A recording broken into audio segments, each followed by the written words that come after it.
എല്ലാവർക്കും കോക്ടെയിലിലേക്ക് സാദരം സ്വാഗതം.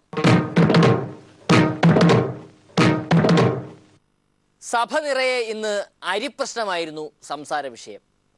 ചോറ് കിട്ടാൻ അല്പം വൈകിയാൽ പോലും ചൂടാവുന്ന MLA-മാരുള്ള സഭയിൽ അരിപ്രശ്നത്തിൽ കലിപ്പുണ്ടാകുന്നത് സ്വാഭാവികമാണല്ലോ.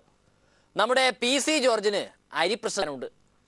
ചോറ് കൊണ്ടുകൊടുക്കാൻ വൈകിയ ഹോട്ടൽ തൊഴിലാളിയോട് കാട്ടിയ അതേ കലിപ്പ് തന്നെയാണ് അരിപ്രശ്നത്തിൽ PC MLA-മാരോടും കാണിക്കുന്നത്. സഭയിൽ പ്രതിപക്ഷവും ഭരണപക്ഷവും സാറ്റ് കളിക്കുകയാണെന്നാണ് PC-യുടെ ആക്ഷേപം. കേരളത്തിലെ നിത്യോപയോഗ സാധനങ്ങളുടെ അരി മാത്രമല്ല, അരി എന്ന് മാത്രമായിട്ട് എന്താ കാര്യം ഇരിക്കുന്നത്? നിത്യോപയോഗ സാധനങ്ങളുടെ എല്ലാം വിലവർദ്ധനവ് ഭീതി ഉണ്ടാക്കുന്നതാണ്. ഇത് സംബന്ധിച്ച് ഇന്ന് പ്രതിപക്ഷം അവതരിപ്പിച്ച അടിയന്തര പ്രമേയ അവതാരകൻ വളരെ ശക്തമായി അവതരിപ്പിച്ചെങ്കിലും പിന്നീട് LDF-ഉം UDF-ഉം ഒരു തമാശ രൂപത്തിലാണ് ഈ അടിയന്തര പ്രമേയ ചർച്ചയെ കണ്ടതെന്നുള്ളതാണ് എൻ്റെ ഏറ്റവും വലിയ ദുഃഖകരമായ ഫലം. LDF-ഉം UDF-ഉം ഒരു തമാശ രൂപത്തിലാണ്. ഭരണപക്ഷത്തെ പ്രതിപക്ഷത്തിന് പേടിയാണെങ്കിലും PC-ക്ക് ലെവലേശം പേടിയില്ല.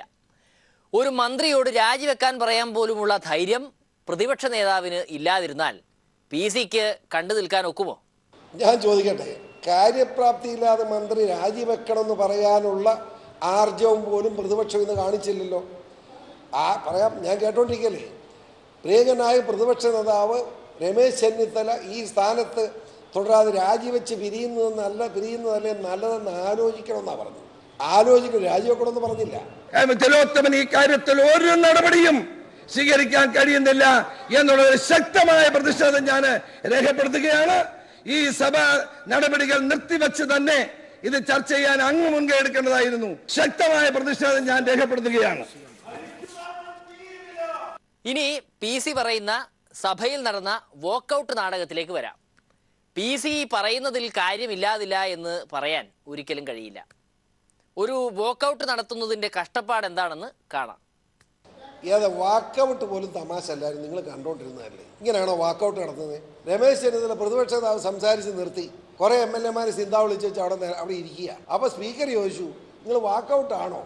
അവസാനം കുഞ്ഞാലിക്കുട്ടി സാഹിബ് ഏറ്റു, വാക്കൗട്ടാണോ? അപ്പോൾ കുഞ്ഞാലിക്കുട്ടി സാഹിബ് ഇങ്ങോട്ട് ചോദിക്കുക, എന്നാ ചെയ്യും? പുള്ളി കിടന്ന് വിഷമിച്ചു. അവസാനം അദ്ദേഹം പറഞ്ഞു, വാക്കൗട്ടാണ്.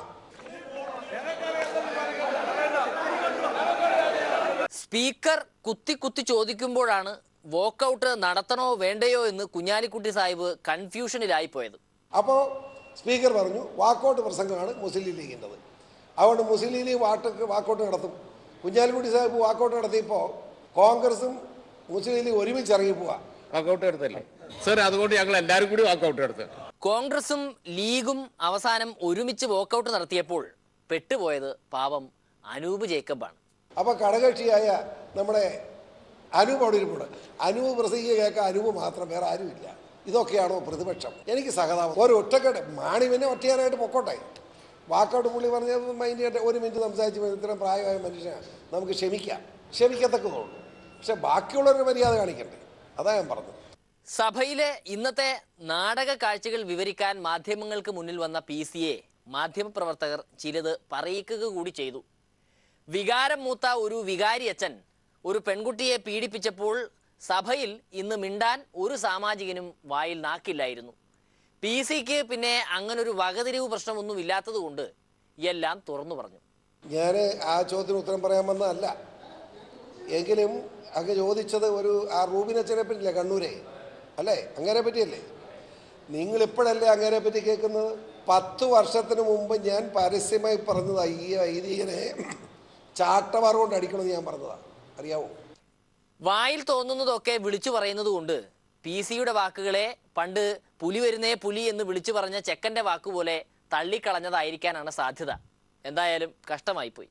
ഈ വൈദികൻ ദീപിക എന്ന് പറയുന്ന കത്തോലിക്ക സ്ഥാപനം മാധ്യമത്തെ കച്ചവടം ചെയ്ത് നേതൃത്വം കൊടുത്ത അതിഭീകരനാണ്. മതിയോ? അതിഭീകരൻ. അദ്ദേഹത്തെ പറ്റി ഈ അന്വേഷണം മാത്രം പോരാ. ഈ ഒരു പെൺകുട്ടി പ്രസവിച്ചതുകൊണ്ട് മാത്രം ആയില്ല, പല സ്ത്രീകളെയും നാട്ടിൽ നിന്ന് കൊണ്ടുപോയിട്ടുണ്ട്. അതെല്ലാം അന്വേഷണ വിധേയമാക്കണം എന്നാണ് എൻ്റെ അഭിപ്രായം. ഈ കിങ്കരന്റെ ഗുണവധികാരം 10 കൊല്ലം മുൻപേ അറിയാമായിരുന്നുവെന്ന് PC പറഞ്ഞത് വെറുതെ അല്ല കേട്ടോ. അതിൻ്റെ കാരണം കേട്ടോളൂ.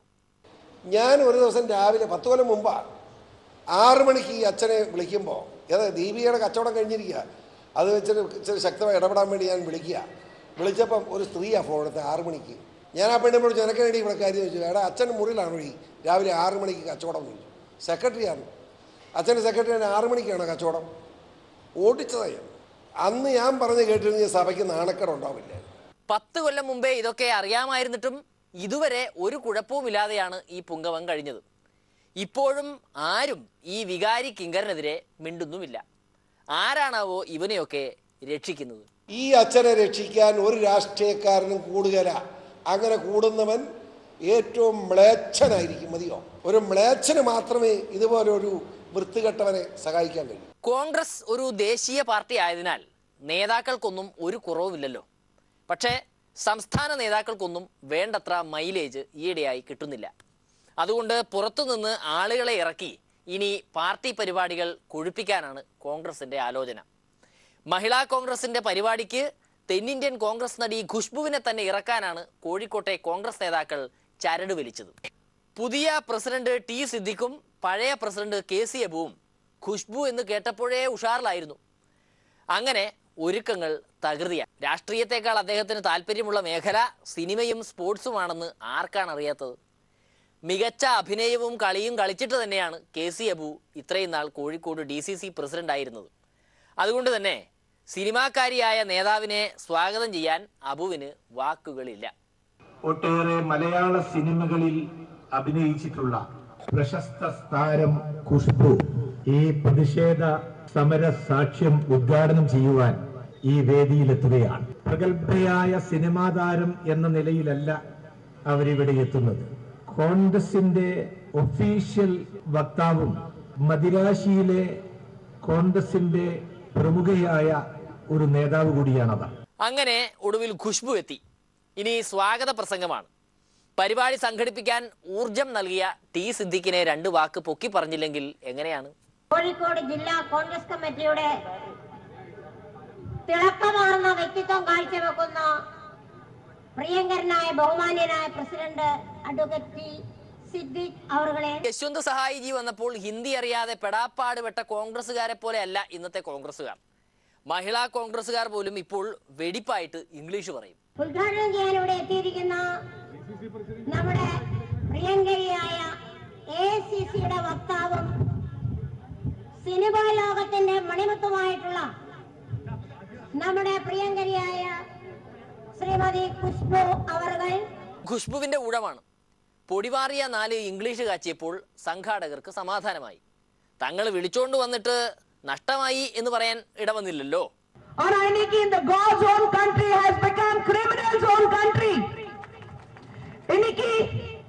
கடந்த 9 மாதமாக 1,75,000 കേസസ് ക്രിമിനൽ കേസസ് രജിസ്റ്റർ ആയിருக்கு. KB ഗണേഷ് കുമാറിന് ചില കാര്യങ്ങൾ പറയാനുണ്ട്. നയപ്രഖ്യാപന പ്രസംഗത്തെ പറ്റിയാണ്. ഒരു പണിയുമില്ലാത്ത ഗവർണർമാർ സ്ഥിരമായി ചെയ്യുന്ന നയപ്രഖ്യാപന പ്രസംഗത്തിന്റെ രഹസ്യങ്ങളെല്ലാം ഗണേശൻ വെളിപ്പെടുത്തി കളഞ്ഞു. ഏതാണ്ട് കഴിഞ്ഞ 5 വർഷം ഇറങ്ങിയ എല്ലാ നയപ്രഖ്യാപന പ്രസംഗവും 15 കൊല്ലത്തെ പ്രസംഗം ഞാൻ സൂക്ഷിച്ചിട്ടുണ്ട്. ബഡ്ജറ്റ് പ്രസംഗങ്ങളും സൂക്ഷിച്ചിട്ടുണ്ട്. ഏതാണ്ടെല്ലാം ഒന്ന് തന്നെ. കാരണം ഇത് എഴുതുന്ന ഉദ്യോഗസ്ഥൻ ഒന്ന് തന്നെ ആയതുകൊണ്ട് ഏതാണ്ട് അത് തന്നെ എഴുതി വിടുകയും ചെയ്യും.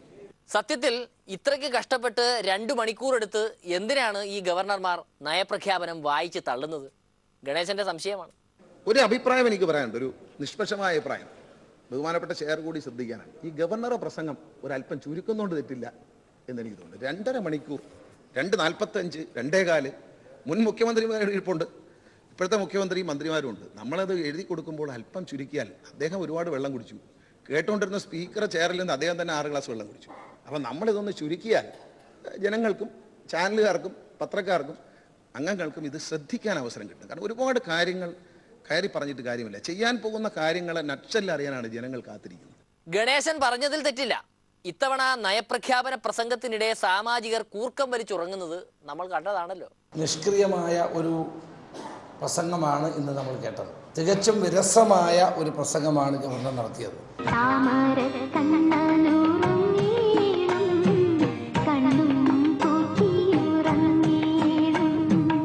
ഇനി അഹമ്മദ് കബീർ MLA യോടാണ് ലീഗിലെ 2ാം നിര നേതാക്കളെ പറ്റിയുള്ള ഒരാശങ്ക. എൻ്റെ സുഹൃത്ത് ശ്രീ അഹമ്മദ് കബീർ എനിക്ക് വളരെ ഇഷ്ടമുള്ള ആളാണ്. കാരണം അഴിമതിക്കെതിരെ ഒരു വികാരമുള്ള മനുഷ്യനാണ് എന്ന് പലപ്പോഴും തോന്നിയിട്ടുണ്ട്. അദ്ദേഹത്തിൻ്റെ പ്രസംഗങ്ങളിലും അദ്ദേഹത്തിൻ്റെ പ്രവൃത്തിയിലും അത്തരത്തിൽ അദ്ദേഹം തന്നെ വാക്ക് തെറ്റിയിട്ടാണെന്ന് തോന്നാം. പക്ഷെ അദ്ദേഹം പറഞ്ഞത് അഴിമതി കഴിഞ്ഞ ഗവൺമെൻറ് കാലത്തെ അഴിമതി ഒരു പുകമറയാക്കരുത്. അപ്പോൾ അഴിമതി ഉണ്ടെന്ന് അദ്ദേഹം സമ്മതിക്കുകയും അത് പുകമറയാക്കരുത് എന്ന് അദ്ദേഹം പറയുകയും ചെയ്തു. അത് കഴിഞ്ഞ് അദ്ദേഹം പറഞ്ഞു ഞങ്ങളൊരു ജാഥ നടത്തി അതിന് രണ്ടാംകിട നേതാക്കളെ അയച്ചു എന്നാണ്. മുസ്ലിം ലീഗിലെ CH-ന്റെ മകനായ മുനീർ രണ്ടാംകിട നേതാവ് എന്നാണ് ആയത്. എൻ്റെ സുഹൃത്തായ സതീശനാണ് നമ്മുടെ ഈ മേഖലയിൽ രണ്ടാം നിര. അപ്പം അവരെ മുനീറിനെ രണ്ടാം നിരയെ തള്ളണ്ട. കാരണം CH-ന്റെ മകനായ മുനീർ കേരള രാഷ്ട്രീയത്തിൽ കേരളത്തിലെ ജനങ്ങൾക്ക് രാഷ്ട്രീയ വ്യത്യാസമില്ലാതെ ഒരു താല്പര്യമുള്ള ചെറുപ്പക്കാരൻ. അതുപോലെ VD സതീശനാണ് ഞങ്ങളുടെ നാട്ടിലൂടെ പോയ ജാഥ നയിച്ചത്. സതീശൻ ഒരു രണ്ടാം നിര നേതാവാണെന്ന് എനിക്ക് തോന്നിയിട്ടില്ല. ഇവിടെ ഇരിക്കുന്ന പലരേക്കാളും ഒന്നാം തര നേതാവിന്റെ പ്രകടനമാണ് സതീശൻ കാഴ്ചവെച്ചിട്ടുള്ളതെന്ന് എനിക്ക് തോന്നുന്നു. BJP-യുടെ സംഭാവന ടെക്നിക്ക് എന്താണെന്ന് വെളിപ്പെടുത്തുകയാണ് ഇനി ഗണേശൻ. മോഡി പറയുന്നത് പോലെ പാർട്ടി സംഭാവന വാങ്ങാൻ 2000 രൂപയ്ക്കുള്ളിൽ വാങ്ങാൻ പാടില്ല പാർട്ടികൾ. പക്ഷേ BJP-ക്ക് വാങ്ങിക്കാം. എന്താണെന്നറിയാമോ? അവർ കൈനീട്ടമാണ് വാങ്ങിക്കുന്നത്. ഗുരുദക്ഷിണയായിട്ട് വാങ്ങുന്നതുകൊണ്ട് 2000 കൂടുതൽ വാങ്ങിക്കാം. അതാണ് മോഡിയുടെ ബഡ്ജറ്റ്. രാഷ്ട്രീയ പാർട്ടികൾ 2000 രൂപയ്ക്കുള്ളിൽ സംഭാവന വാങ്ങാൻ പാടില്ല. പക്ഷെ അപ്പോൾ BJP-ക്ക് ഇത് ബാധകമല്ലേ? അല്ല, കാരണം അവർ ഗുരുദക്ഷിണയാണ് വാങ്ങുന്നത്. 2 വട്ടം മന്ത്രിയായി ഭരിച്ചിരുന്നുവെങ്കിലും ഈ ഉദ്യോഗസ്ഥരുടെ തോന്നിയാസത്തെക്കുറിച്ച് ഈ അടുത്താണ് ഗണേശന് ബോധ്യം വന്നത്. ഉദ്യോഗസ്ഥരെല്ലാം നല്ല പന്ത് കളിക്കാരെ പോലെയാണെന്ന് ഗണേശൻ മനസ്സിലാക്കി കളഞ്ഞു. പണ്ട് ശ്രീ സുധാകരൻ ഒരിക്കൽ പറഞ്ഞു ഗുഹയാന്ന് പറഞ്ഞു. ആ ഗുഹയുടെ പന്ത് കളിക്കാരന്റെ ശീലത്താണ് പല ഫയലും കൈകാര്യം ചെയ്യുന്ന ഉദ്യോഗസ്ഥന്മാർ. ഒരു പന്ത് കളിക്കാരൻ തന്റെ കാലിൽ വന്നു വിടുന്ന പന്ത് പാസ് ചെയ്ത് ഇങ്ങനെ കൊണ്ടുപോകുന്നത് പോലെ ഗോളടിക്കാതെ സമയം കളയുന്ന ഒരു പരിപാടി. ആ പരിപാടി ഗവൺമെന്റ് തിരിച്ചറിയുകയും അതിനെതിരെ ശക്തമായ നടപടി ഉണ്ടാകണമെന്നാണ് എനിക്കൊരു ഒരു അംഗമെന്ന നിലയിൽ. ഞാനും ഈ സംസ്ഥാനത്തൊരു മന്ത്രിയായിരുന്ന ആളാണ്. ഈ പന്ത് കളി കാണുമ്പോൾ നമുക്കറിയാം ഫയലുകൾ അനാവശ്യമായ സ്ഥലങ്ങളിലേക്ക് അടിക്കുന്ന ആളുകളുടെ ഉദ്ദേശം സമയം കളയുക, ഗോളടിക്കുക എന്നുള്ളതല്ല, സമയം കളയുക എന്നുള്ളതാണ്.